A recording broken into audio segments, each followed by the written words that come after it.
regarding the CEO excess wages. Would it be at all a practical idea to consider mutual funds that select for companies that don't go to excess, just as we have some funds which avoid tobacco investments and so forth?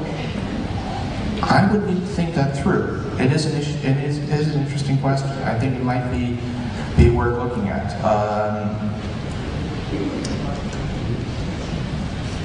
I think that's all I can say without actually. I really do believe in doing my homework, and I haven't done my homework on that one yet. So, ask me after I've had time to read about 8 academic papers on the subject. I'll figure out what I do. On a less hopeful note, but I would like your thoughts about the debt load with the war. Okay. Yeah. All right.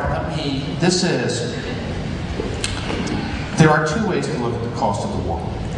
One is to compare it with what we could have bought with this money, and that is outrageous. I mean, we are looking, I think realistically, at $2 trillion.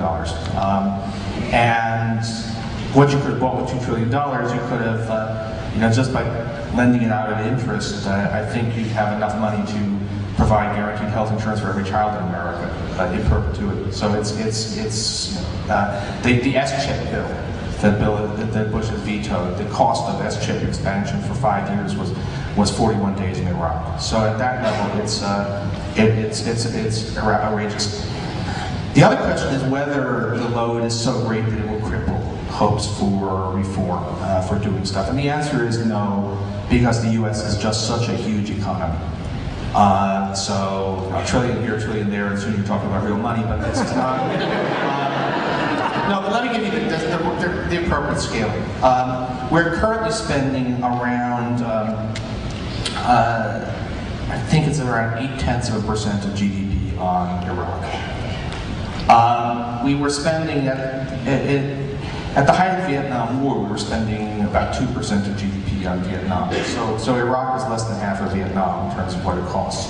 At the height of the Cold War, the U.S. military budget was 10% of GDP. This is those Eisenhower years when we had. So it's an enormous sum, but it's an enormous sum from an enormous economy, and it's not actually crippling. I do think the cost will be one reason why almost whatever they say, a Democratic president will get us out of there quite quickly, because that money is a significant fraction of what it takes to get healthcare and other programs started. But it's not. We have not bankrupted ourselves with this war. Not financially, morally maybe, but financially not.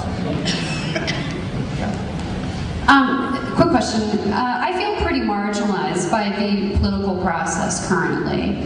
And my question, I guess, if it's not the Republicans, because I feel the Republicans are pretty out of touch, and Nancy Pelosi is one of the wealthiest members of Congress. How does a political force rise up that is truly fighting for a decent quality of life for all people?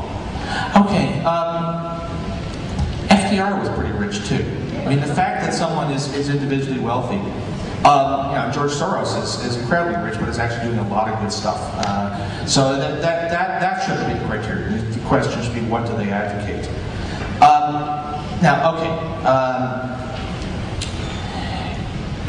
The question, if you're very much progressive and you find the Democrats way too timid, which even I do, and I'm not nearly as far left as some people.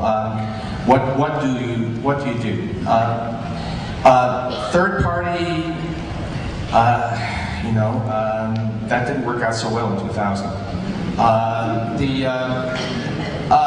Primary challenges to the way that the right has enforced discipline on the Republican Party has in part been by mounting severe challenges to incumbents in the primary process, even who aren't viewed as sufficiently made men of the movement. The classic being Lincoln Chafee facing this lavishly funded primary challenge in 2006, even though they knew very well they might need his seat to hold on to the Senate. And you can see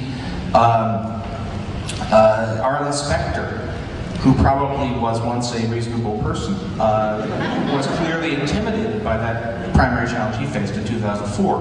That can be done, with nobler intent on the other side as well. So actually, if you look at some of the liberal websites, they will raise money for challengers to Democratic incumbents in the primary process. The Democrats they feel are not good Democrats, but then then align themselves with the party thereafter. But look, it's not. We are certainly not in a world that the parties do offer a choice. You may not be totally happy with what you're being offered, but at no point in the last 50 years has there been as much difference between what the parties stand for as there is now. And so you can't say that the political process leaves no choices.